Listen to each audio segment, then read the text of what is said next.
Good afternoon, everybody. It's the Power Hour. It's that time again. Welcome to the Intellectual Soul Food Lunch Buffet. We got a lot on the menu today. We'll be talking about this thing called social responsibility as it relates to journalism.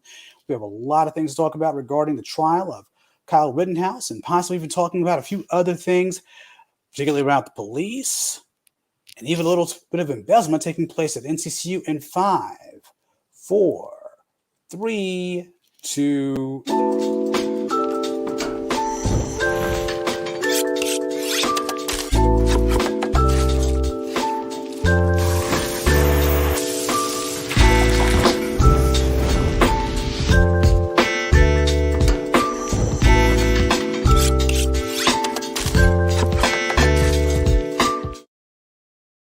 Welcome back to another Intellectual Soul Food Lunch Buffet podcast. We are so happy to have you with us. And today, Dr. Rob is going to go ahead and step out of the air chair because, again, this is where the students actually get to run the show for a little bit. But I will pop back in every once in a while just to make sure that things are on track. Joining us as our special host for today, we have Olivia Millage, who will be sharing with us the topics of the day. And while she's doing that, I'm going to step back out and join the audience and make sure that we got some good questions from the studio audience. So, Olivia, welcome to the air chair. Good afternoon. Welcome. Like Dr. Rob said, my name is Olivia Millage, and today I'll be you all's co-host. I'm currently a senior major in mass communications here at North Carolina Central University. And like he also said, we'll be discussing social responsibility theory today. Can I just get an introduction from everyone around the room? Hello, my name is Gregory Rogers. It feels good. I'm glad to be back, and I'm happy y'all let me back on the show. I'm Shania Hayes. I'm also glad to be back, and I'm excited to talk about the topics we have today. Hey, I'm Will Lamarche, and I'm an English and Communications major. Also happy to be back. I'm so glad everyone's here with us today. Before we get into our theory of the day, let's start off with our current events. What exactly has been happening the last few weeks? Does somebody want to start off about telling us what's been going on? One of the biggest current events within this past week, the last week, was Astroworld. It was the Travis Scott Music Festival hosted in Houston, Texas, where now 10 people have passed away from the festival. So it's just now we're at the point where the lawsuits are starting to come in and people are starting to want damages, and like we're talking about concert culture and things like that. Did you know exactly what was the cause of the surge? From what I researched, and also just being like a Travis Scott fan, I remember when the Astroworld album came out in 2018. I was a freshman in college, and I just remember like that was such an album for like all my peers. So Travis Scott has like this history with, along with other artists, of like raging and like all, he wants his concerts to be hype and like things of that nature. So I think we're just now seeing what that actually looks like when it happens on a scale this big, like a festival. All right.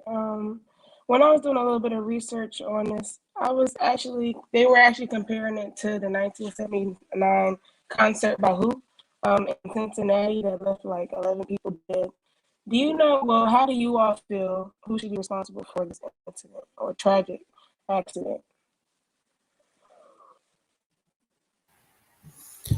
I mean, from what it sounds like, this is just kind of like the culture he develops with his fans. And I think that there is definitely some responsibility to be held on Travis Scott's part. But then also, I don't want to like say it's all him, because like, if you're at a concert, if you're at a Travis Scott concert, you're probably an adult, and, you should know better than to immediately play into the, like, this is a rager, let's all have fun, and like the potential dangers that can lead to. Right. So it's kind of up to the parties idea to see, should I be there? If it's too many people, what's the exit plan, sort of things like that. Gregory, did you have anything you wanted to add to the topic? Yeah, a lot of people would have blamed Travis Scott for like the incident. I see some people blaming like medics and like police officer for what happened too. But I feel like the responsibility really come down to the crowd really like being responsible. Like I see some people went up stage and said, "Let's stop the concert." I feel like those are the real heroes of the story. But Right.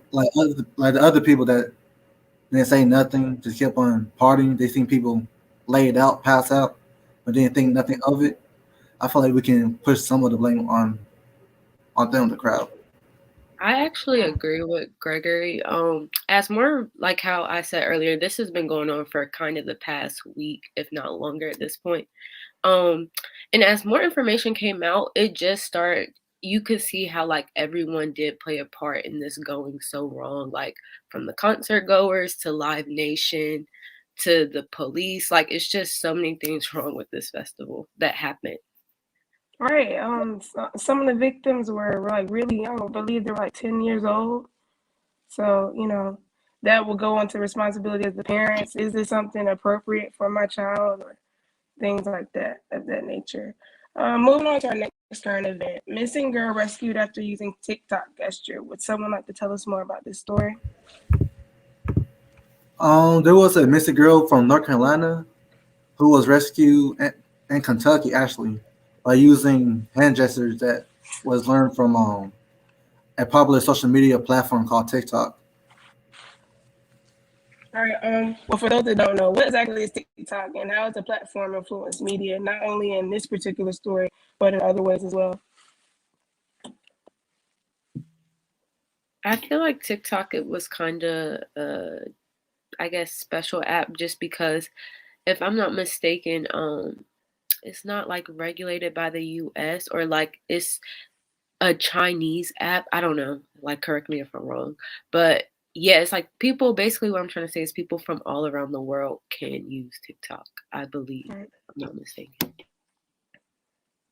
If I recall, I remember when it first dropped in the US, it was issues about privacy. It was actually shut down at one point. Do y'all know anything about that? I remember Donald Trump like having stuff with TikTok when he was in his presidency, but I can't vividly remember. I believe he Um, was having trouble with TikTok too, where people on TikTok was getting together and deciding to boycott his get together. okay. Or that could be or that could play a part to why he was trying to ban TikTok at the time. All right. Um, you've all made some like interesting points. Moving on to our next current event. This one's a little bit closer to home. Can anyone tell me about what's been happening involving NCCU? Yeah, I can. A Dare woman has been charged for stealing about 900,000 for North Carolina, or about around $1 million. She is Ken Ward. She's the manager at the car store, or where you get your cars from. Oh, the Eagles. Okay, the Eagles Center. Yeah. Yeah, but she been embezzling for about a year or two now, and she embezzled almost over $1 million. Had anyone actually like personally known her or came in contact with her at any point in her employment period? Yeah, I have. I lost my card a couple of times, and either her or people that she like managed helped me get a Right. new card. Okay. I What exactly was personally her? I'm sorry. oh What? I was just saying I personally didn't know her. But I do know that they were saying it was also money being stolen from housing and the food, so the cafeteria. So yeah. Yeah, it says she was working in the library. Well, actually, her name is Kenya Ward. Since she the correct pronoun. She had a lot of jobs here on campus, so I never personally came in contact with her, but I was definitely surprised to see her face on Google.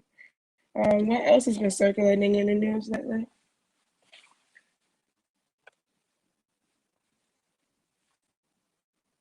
I know it's something with CVS.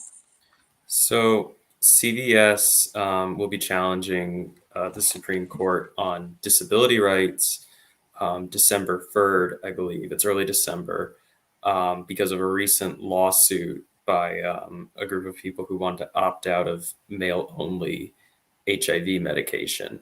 And so they sued CVS, and now CVS is challenging that unintentional discrimination against disabled people should not be illegal. When I was researching the topic, I seen that they sort of dropped their case towards the Supreme Court. They wanted to lower or something like that. I'm sorry, it cut out a little bit. I'm sorry. When I was researching about this story, I seen something about CBS dropping their case, trying to get it in the Supreme Court. Or they were trying to lower the court level after they realized that they may be in fault.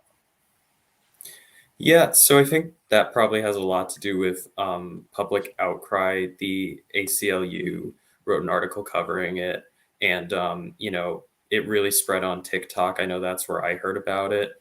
But them challenging that subsection of I forget the exact numbers, but one of the bills would have massive implications for, and they're phrasing it as, to set the scene a little bit, they're phrasing it as people with long-term or pre-existing conditions, because a lot of us tend to think that pre-existing conditions and disabilities are different things, and they're really not. They really only are for insurance companies. And people are speculating that another big reason for this is that they don't want to cover people who either won't get vaccinated and will catch COVID, or people who've already caught COVID and have developed pre-existing conditions. So although they are going through a lower court, it would not surprise me to learn that they are trying to move up and eventually get to the Supreme Court again to challenge this, because having to cover those would be a lot of money on their part, which they wouldn't want to pay. We have a question. This is embezzlement. I'm not sure if they want to go back to the NCCU story. I think it's a joke. Yeah, I think it's like a meme. Okay, well, I guess we'll just move on to the next current event. Voters plan to reject to replace the Minneapolis Police Department. I can actually tell you a little bit more about that story. The voters had a chance to weigh in on the issue that's been front and center around the country for more than a year. About 17 months after the killing of George Floyd, after massive protests and calls for change, they had the chance to weigh in the question whether to replace the police department with something else called public safety department. Well, extension of the public safety department. When they brought it up to the election, 56% of the voters in Minneapolis said no. To my understanding, if the amendment had passed, it would have eliminated like minimum funding requirement for the police department. I'm definitely interested in hearing your thoughts on the amendment, and in your eyes, how would the Department of Public Safety be different from a police department? Honestly, I think the name change, it probably, in like all actuality, it probably wouldn't be that much different. But I think the name change is like it would be a big thing for people just because of the bad feeling that resonates with the police for like the Black community and the other communities of color. So I do feel like I remember when the George Floyd stuff happened and like everything was about race, like during the pandemic. I feel like people had started bringing up that topic, like why do we not shift to something like that? So I think it's interesting people who are actually pushing for it. All right. Gregory, do you have anything you'd like to add? I just find it surprising, like when we talk about making change in the world and the months of marching we did over the summer. It's surprising to me how it could be rejected later on down the road. All right. Will? I mean, I think to Shania's point, a name change could do something, but then also there is this part of me that just like, we were talking about this in class, the difference between like a sniper and a sharpshooter. And so, like changing the name might make some people feel better, but I think like ultimately it doesn't necessarily address the issue of, you're talking about a sniper and a sharpshooter, but they're both people who kill other people. One's just a word we prefer to hear than the other. All right. I, personally, I would have voted no because not only don't support police, misusing their power, but if you take away the police department, then the only people left is the criminals and the ones that believe that Black people should receive the treatment that we have been receiving for numerous decades. And also a public safety department, I feel like we have to have training in de-escalation rather than immediately coming to the scene and fearing for their lives and their partner lives. So I feel like it can be beneficial, but just changing the name and not changing the actual background wouldn't be any beneficial.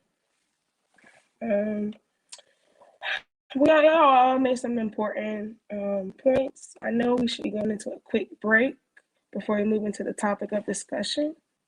So.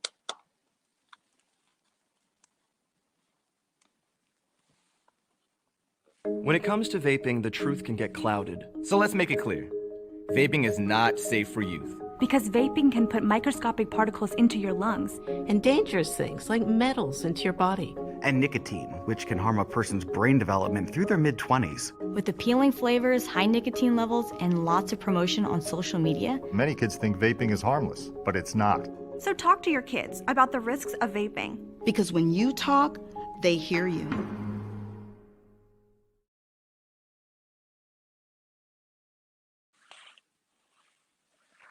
Welcome back from the break. So going into our topic of discussion, what are the ethics of funding news stations? Will, did you want to elaborate? Yeah, so part of our social or cultural theory of the day is social responsibility theory. And with that, I wanted to ask the question of, so CNN, Fox, and a lot of other big news stations on TV are primarily funded through cable subscriptions and advertisements. And so by proxy that, they make a lot of their money by kind of showing the more interesting stories and not so much the stuff that doesn't get people to watch, which kind of can ignore a lot of content. So in a sense, they're really entertainment networks. So with that, do we hold them responsible in the same way that we should hold journalists responsible, despite the fact that it's kind of debatable if they are or if they're not? I personally feel like unless it's like common knowledge, until we get to a point in society where it's like common knowledge that CNN is a entertainment source rather than like a traditional media source, I do think like it is a bit, I guess, irresponsible. But at the same time, we also have to look at like what is getting people tuned in, what is getting people to watch. So it's like you can't really hate the player, like you gotta hate the game type thing. But at the same time, it's like I do think it should be, until it's a point that CNN is not like a news source, it's just an entertainment, it is kind of irresponsible. I personally believe that that they should be held accountable, because if you don't help like people like that accountable, they'll always move with their agenda. They'll basically be more of a market-driven media platform where they're target mostly one specific audience or move their argument to one specific side. I feel like it'll be more fair if we give more of both sides of media when presenting when like presenting it to a platform. I know I personally, well, in my household growing up, we were supporters of Fox News. A lot of our information that came from the news came from either source.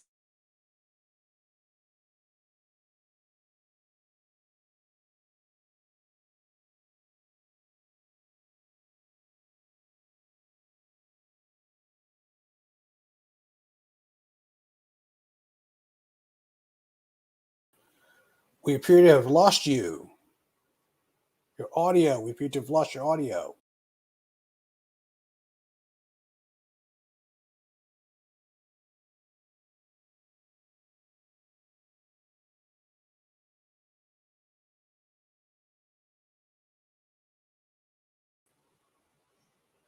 Can everyone hear me?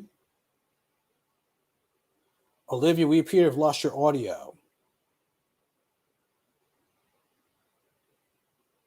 Is she frozen?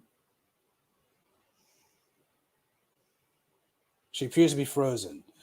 Okay, so we have a question that's just come in. What is the job of the press in America? Could someone explain to me what that exactly is?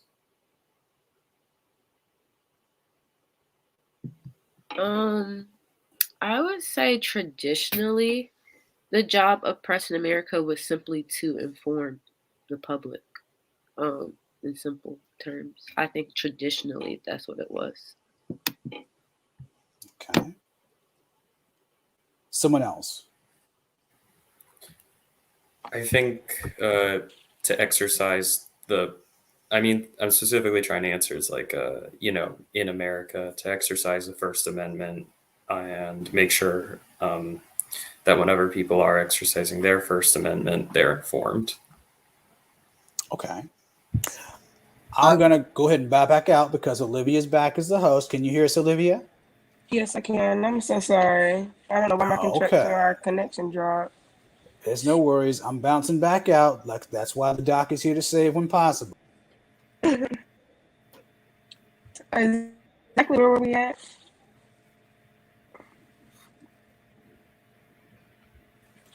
We were discussing what exactly is the job of the press in America. And I think Jeffrey was attempting to answer the question. Or I got something to add on to that. I feel like the press should like give information, but they should also be reporting like factual information and be consistent with keeping opinions away from facts when reporting.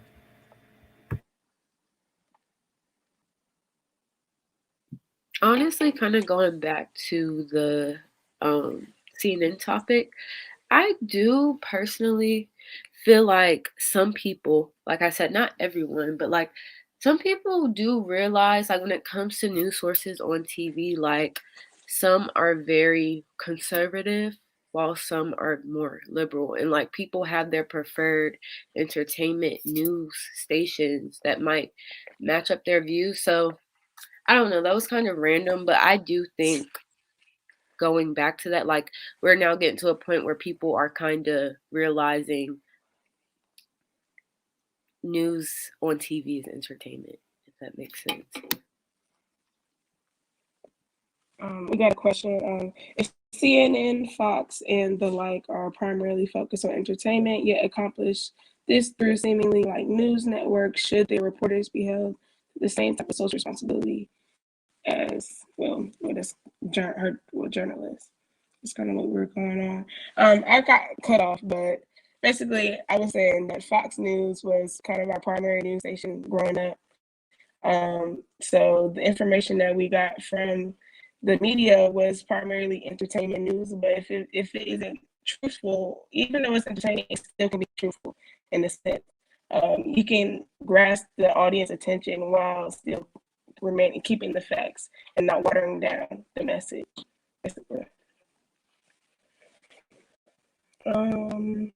Did we already address fake news versus market-driven media? Not yet. Okay, so I'm gonna go ahead and unpack that topic? Well, first we gotta look at the definitions of fake news and market-driven news. So fake news is Yes. false information. Okay. Fake news is false information that is broadcast or published by news stations with a certain agenda. And market-driven news is the journalism using or targeting a specific audience or story to bring in more views to their story.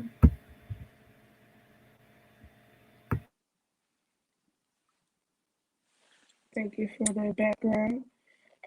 So basically, how would you feel like fake news ties into social responsibility? Um, did you want to answer that question?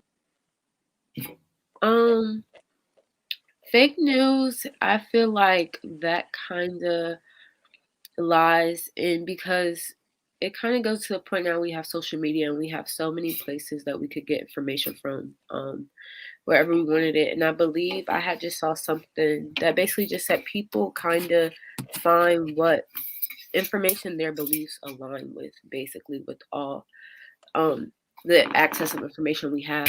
So with that being said, it's like we kind of have to hold people accountable at this point. Like I think it's getting past to the point sometimes of journalists.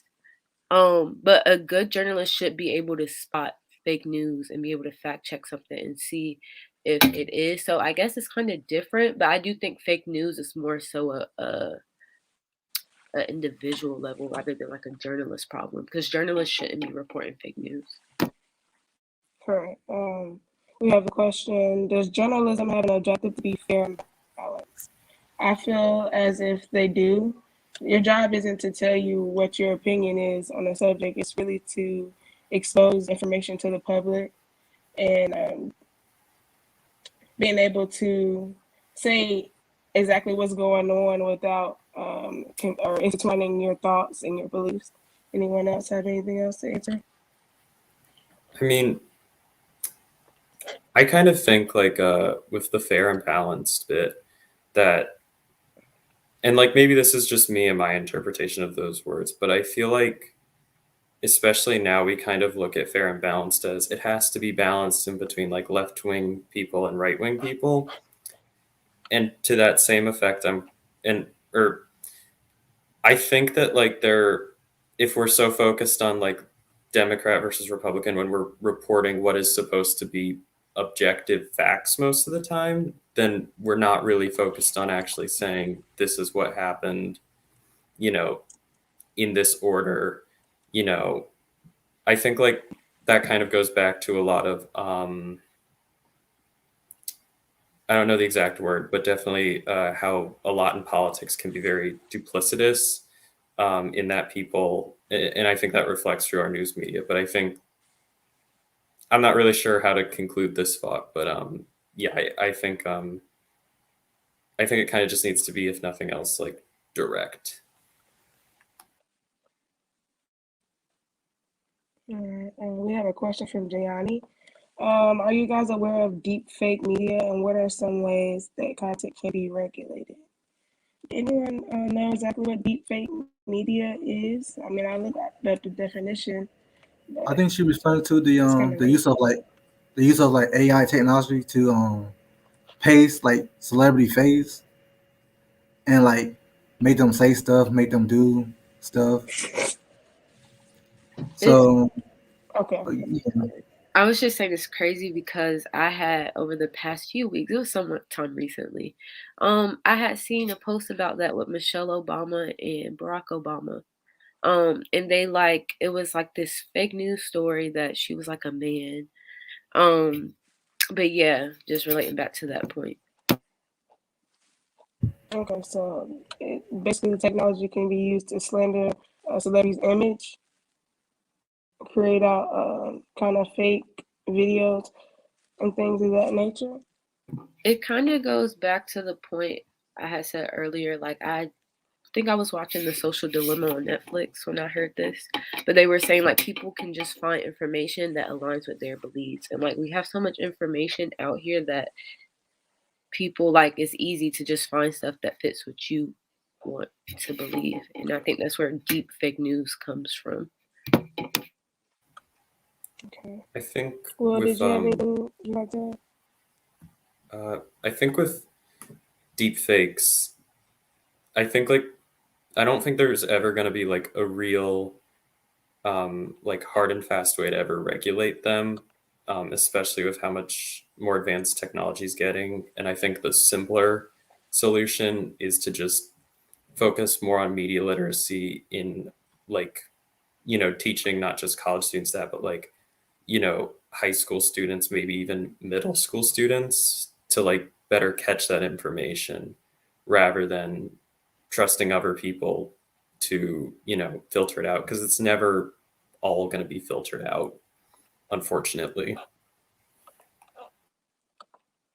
Cool. So, which brings me to our second part of her question. How, in which ways are we able to regulate the media that are being put out that, that is false and that is unethically true? All I will say, I feel like it won't be easy to regulate it. And right now, I don't know if y'all know, but there's a whole trend on what's called TikTok, as we talked about before, using deep fakes. So I don't feel like there's a way to regulate it, but we can get more knowledge and information on it so we can be prepared to decide if something is real or not on deep fake.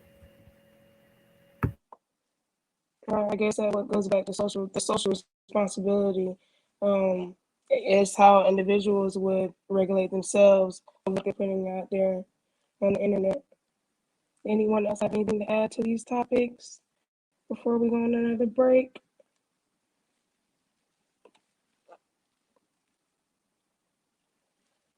Okay, then I guess we're going on break and then we'll go right into what's trending.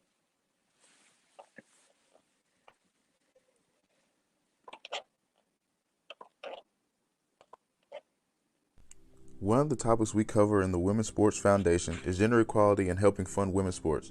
In many different ways, women's sports aren't given the same respect or benefits as men's sports, from things as simple as the meals to team gear, and a lot of this is due to funding.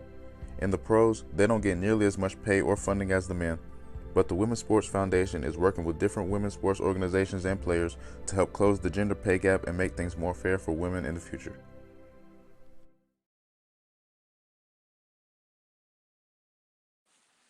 Welcome back, and I guess we go right into what's been trending. Henry Ruggs was charged with a DUI.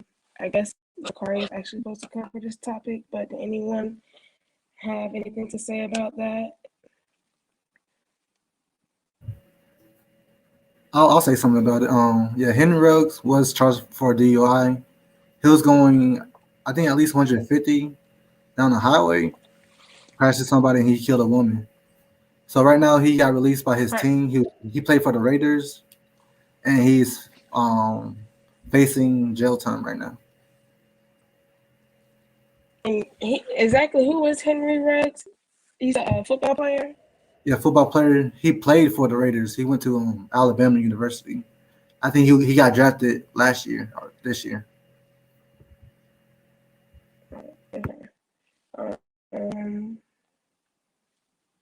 Our next topic is the university. Well, it contains the University of California, Mugner Hall. There's someone want to explain about that? Yeah, so this Munger Hall is it's this massive dorm. It's meant to house 8,500 people.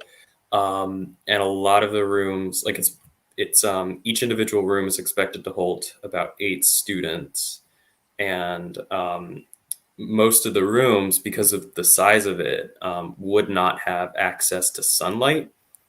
And it's effectively supposed to be like one big living space. Like ideally, you wouldn't have to leave the hall to do really anything other than attend classes. And parents were very upset with this because, you like the rooms are so small. Like I think the dorms themselves in total were like 8 by or the bedrooms were 8 by 11 feet. And so these were like, parents were obviously very annoyed. They were like, our kids aren't sardines. And so they protested. And the guy actually making this is a billionaire who just described like, oh, I have a niche interest in architecture, and I figured I could do something nice for the university and fund a dorm. And when he was criticized, I think he called like the parents a bunch of losers and that they were too soft, something to that effect. Right, and according to an article, the architect Dennis McFadden actually put in his resignation over this. What exactly do you know exactly what was going on between So with the architect in particular, I know initially he had fought. I know he was kind of unclear on what the plan was, and then he found out and he heard about the protests, and he criticized Munger, saying something like, I don't remember exactly what it was, but it definitely was.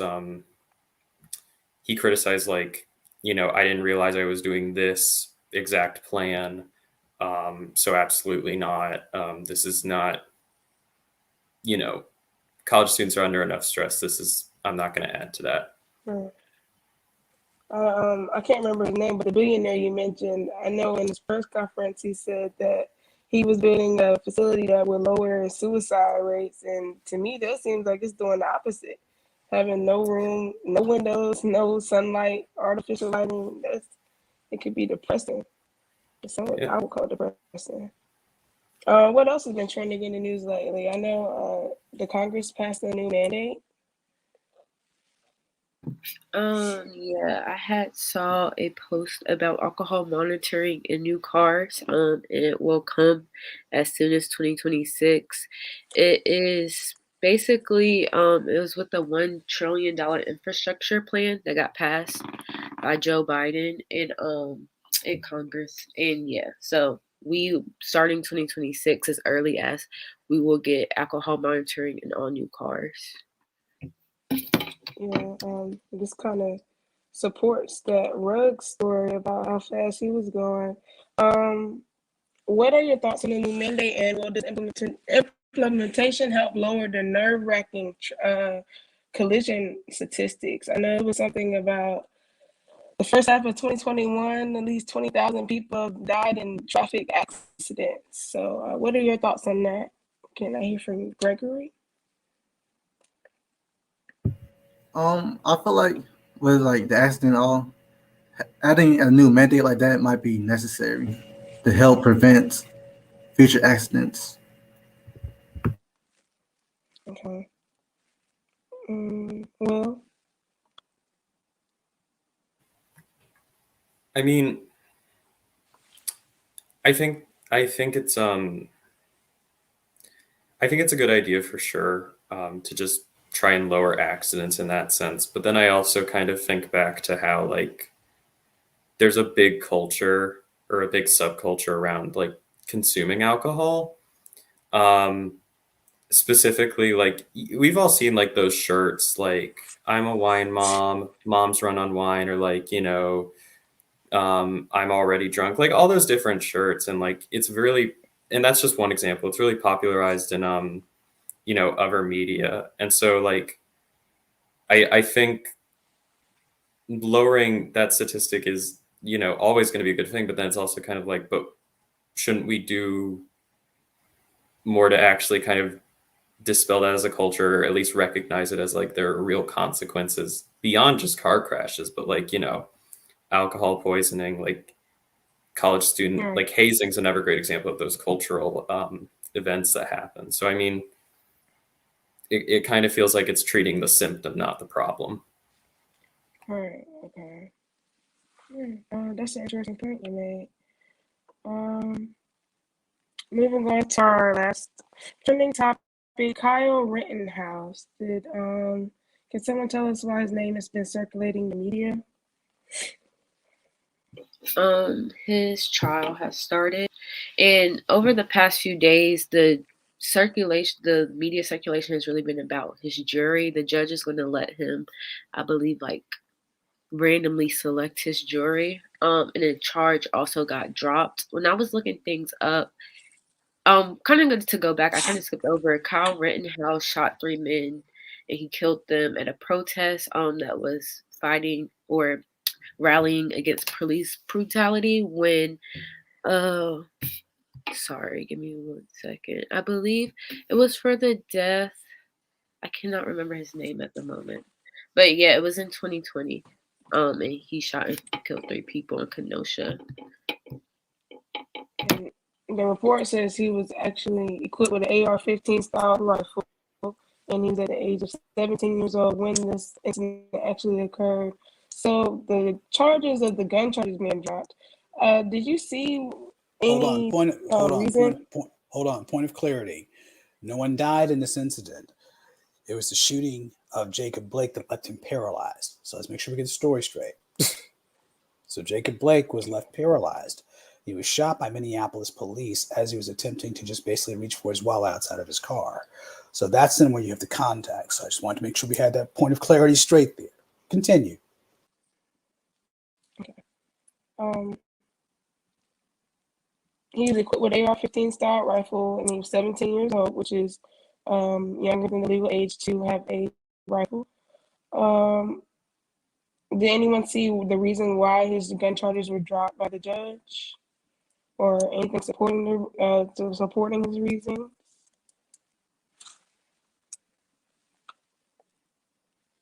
They dismissed the charge because they argued that he did not violate the state statute in question because of his age and the length of the barrel of his semi-automatic rifle. They were also just saying this was kind of one of the charges that were least relevant to the case. Like, he still has other charges he has to face. It just happened, and it's being reported on. And I know it was a request that certain people couldn't be in the courtroom during his trial. Did anyone know the specifics of those individuals? Okay, point of clarification. That's not the same trial. That trial involves the Ahmaud Arbery killing.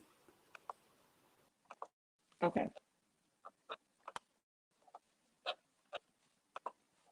Well, is there anything else you'd like to add about this topic, Shania, or? Well, let's go ahead and pivot back to the Ahmaud Arbery killing because I think that too is important. So, the Ahmaud Arbery killing, there's still some similarities and some differences in regards to both cases. Someone talk to me about those differences. What are the similarities? What are the differences? I was reading an article. I was looking stuff up about the case. And the person who wrote it just basically, whereas like people are trying to make it look like Kyle Rittenhouse is like some sort of like, I guess like not that bad of a guy because he didn't kill 2 Black people. His victims were white. Versus they're making Ahmaud Arbery's killers, rightfully so, look really bad, and they had like training and background, sort of say like their jobs involved that kind of stuff. So she was just pointing out how they're spinning these stories differently.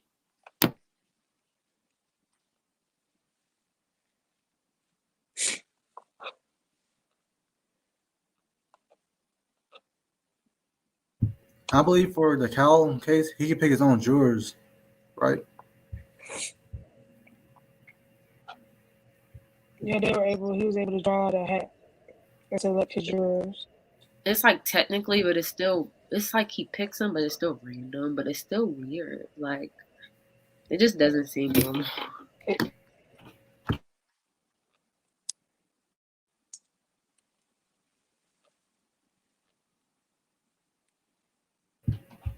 And honestly, you can connect this case with the Henry Ruggs case. How like not even a day after, the same day, they'll demonize Henry Ruggs for an accident, but for a Cal instance, they'll give him chance after chance, let him pick his own jurors. I feel like in that sense, it's strange too. Well, the other instance I would also mention this to as well is there are very few African American jurors in both cases.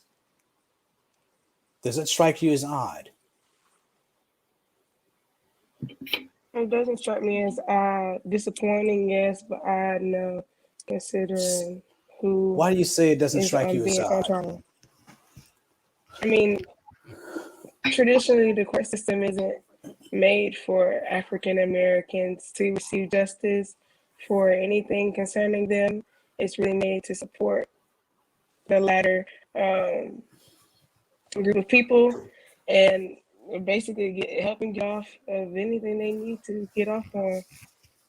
So it's not surprising that he's able to, well, the jury isn't made of African American people and majority Caucasian, and with the Caucasian judge and his defense being, supported by radical groups. That's another point to put out. His defense was being monetarily supported by radical groups. So it's not surprising. I find it somewhat interesting though, because in both of the cases, at least in the difference with the Ahmaud Arbery trial, you found that it was the defense attorney that was launching concerns about African American pastors being allowed to sit with the family. Does that strike you as, I don't know, does this strike you almost as, well, I'll put it this way. His logic behind this was that this would create some level of empathy, unfair empathy. Their presence could potentially sway the jury. Do you think there's any merit to the argument?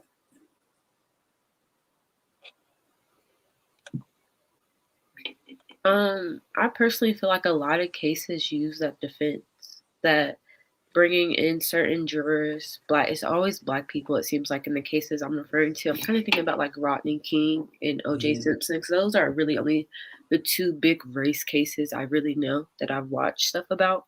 But the same type of thing, like they didn't want certain things to taint the evidence or the situation, so it's not surprising. Kind of like Olivia said. What are the connections do you think this would have to, clearly, of course, critical race theory, but also even critical legal theory? Do you think this could be connected to the larger discussion that you're having today on social responsibility theory?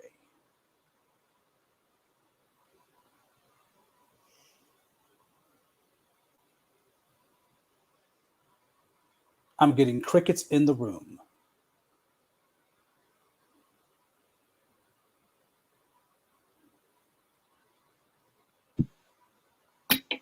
Can you repeat the question? Sure. What are the connections these cases have with critical race theory? Clearly, there's some lines with critical legal studies. I'm going to point this question to Will because Will has done some research on critical race theory. Will, what do you think? Do you think that there is some linkages to critical race theory regarding these two cases that we're watching right now in real time? I mean, so just as a quick recap, critical race theory, basically what's relevant for here right now is critical race theory claims that the legal systems were built to uphold social structure of social economic structure as well of white people being able to have more social and economic freedoms than black people. So basically, I think, especially with that last example of the black pastor not being allowed in the room, that's, and I'm using that one as more of like a simpler example to intro the big idea, that it's this idea of, I mean, it's kind of plain simple, though. They were ruling that black people should not have comfort in the courtroom, but then you get to someone like Kyle Rittenhouse, where the judge has basically taken him under his wing at this point, okay, and is comforting him throughout the whole deliberation process. And so even though it's not explicit, you can definitely see examples of, in connection to a critical race theory of white people being allowed to feel more comfortable and being allowed to show more empathy and build more like look, I feel bad. Look, I feel horrible. And, go easy on me. I'm just a kid. And it's like, you're a kid who brought a weapon and, you brought a gun. Well, not just any gun. You bought an assault rifle. Yeah. You didn't bring that just to defend your home. You brought that because you wanted to kill someone. Like, even you just can't convince me otherwise that wasn't the sole intent. And I think, like, we don't seem to have that same debate, or at least as widespread, in terms of like white people deserve empathy in the courtroom, but then it's like, or we make the argument that I'm not phrasing it correctly. Basically, back to the main point, white people are given a lot more leeway in what should be a fairly straightforward process of, did you do this? Here's the evidence. Right. To say, well, I feel bad about it. Here's the question I think that I would also add to that. When you talk about critical legal studies, which actually came before CRT, the whole notion of talked about this disparate criminal justice system that was more criminal than justice people who are of color, particularly those who are of the under and marginalized classes. So in this case, when we take a look at what has happened, let's say even in the case of Rittenhouse was given an extremely high bail, but then was able to make bail and was able to enjoy, again, the privilege of being innocent until proven guilty. Compared to, if you take a look on the flip side, I think the assailants in the matter of Ahmaud Arbery, I don't even think they were able to get bail for whatever good, bad, indifferent. So as you begin to have this conversation, what are some of your predictions with these cases? Because a lot of people believe, and I'm just going to put it to my panel, and Olivia, you need to get back in here because you're part of the group too. And we'll probably wrap it up soon. But what are your opinions? What do you think is going to happen with the Rittenhouse case, given what you've heard? And oh, yes, I forgot to mention this too. In the Rittenhouse case, there is a plea of self-defense. They are attempting to say that Rittenhouse was defending himself against an EMT worker who did apparently bring a gun on site, but he brought a gun for protection. But the EMT worker is also stating that, well, he feared for his safety and so forth. What do you think, how this is going to play out? How will this play out, do you think? The jury has time to decide. We'll start with Shania. I kind of, after reading that article I was talking about earlier, I kind of don't think I think Kyle Rittenhouse will prevail, basically. Unfortunately, like, not in a good way in any means, but like, yeah, I don't. I'm also pessimistic. So, but yeah. Okay. Gregory? I believe like he'll be charged with something, but something more moderate than what he should be charged for. And with he said which worker? With the worker coming in with a gun too. I feel like we should look at the difference between an assault rifle and like a handheld firearm. Okay, a handgun, basically. Handgun versus rifle. Yeah. Will, what about you? I mean, to the point about the rifle you guys were just making, I think, like, again, big Second Amendment people will be there to say, like, well, it's his right. And then, I mean, I kind of side with Shania here. I think even if he is punished to an extent that is uncommon for a lot of white people in that scenario, that there will still be plenty of people out there, and the impact will last, that there will be a lot of people who are like, but he was just 17, or but this, but that. And yeah. So we have a question from Gianni. Does the fact that majority of low/policymakers are white contribute to critical race theory? Would more diversity in the system help to make critical race less critical? Okay, so I want to that's an interesting question. I want to see if we can translate a little bit of that. So if I'm reading the question correctly, Gianni, I'm going to go back and post it so we all have an opportunity to make sure it's right. I think what you're attempting to say is the fact that a majority of the law policymakers are white contribute to the need for critical race theory. Would more diversity in the system, and I think you're meaning the structures, meaning the legislative structures, help to make critical race theory rather, less essential? I hope I got that right. What do you all think? I think it's an honest question. What do you think? Where does the power lie? Where does this lie? Because I think what I will tell you from Dr. Rob's perspective, elections do have consequences. So if you don't vote, you get what you pay for. But that said, if you do vote and you don't get what you pay for, you at least went ahead and participated in the process. And to be very clear, at the risk of being direct, some of these very same politicians who were elected are doing their damnedest to attempt to disenfranchise voters now. What do you all think?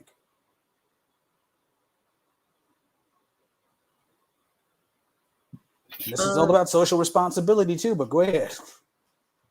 I was just going to say, I remember that around election time for the presidential election, leading up to it, I kept seeing things about this North Carolina Central area being like defranchised. So, yeah, just being the what you say? Like the North Carolina Central area. Mm-hmm. It was like disenfranchised as well. Like that was a big area in Durham, that like around Lawson Street and like all of that. I just remember. So yeah. And when you say this, are you trying to say they were trying to take away the voting center or the voting poll? It was about how people were getting there, I believe. It's like it was either something with buses, or they just knew like it was a harder time for people to actually get to the voting sites, and they moved it. I can't remember specifically because it was like a year ago, 2 years ago, because it was leading up to the voting. But yeah. Okay, Gregory. I feel like if it had more diverse into critical race theory, it could make it less critical in a sense. But how do we get more diversity in our legislative structure? And I don't just mean Black, white, Asian, Latino. I'm talking about the diversity of political opinion. I feel like it all comes down to voting, really. We got to vote people in. But we got to get people to vote them in. But it's not just about voting in the elected political officials. It's also about voting in those other things, like when you can vote in for a judge or vote in for a DA. Those things are just as important. Will, what do you say? I mean, I think I've been harking on this a lot in this episode, but I really think like the biggest change we have to make first before most else, just by virtue of everything else following, is just cultural and ideological changes about like, I mean, what our country is and like what different people want it to be. I think that a lot of people aren't necessarily honest with themselves about what they want the country to be, or aren't honest about what it is. And I think we need to start like looking at like, because like this is kind of a side example, but like with critical race theory and that being banned in public schools, it's really not being taught in public schools. I think my school was like the only exception. Mm-hmm. And that was just because we were a predominantly Black school. Mm-hmm. And, it made sense for us to learn about it, but we didn't learn about it to the effect of, and then this is how it has progressed and this is where it came from and how it's evolved. And so to make actual changes in law and to get that diversity in law, I think we need to start recognizing that like, the people who agree with us are not necessarily the best people to put into office. But in order for us to get there, again, we have to start being more honest, or at least trying to start looking at things differently. Very good. Very well said. And folks, we are at the top of the hour. We want to thank you all on behalf of Olivia. We want to thank our guests for joining with us again. It is always a pleasure to have intellectual supper, breaking intellectual breakfast, lunch, whatever you want to call it, with intellectuals in the making. It's always a pleasure. And again, thank you for Olivia. She had some technical difficulties. She was unable to go ahead and finish, but I appreciate her starting this out real good. Join us next time for the season finale of the Intellectual Soul Food Lunch Buffet.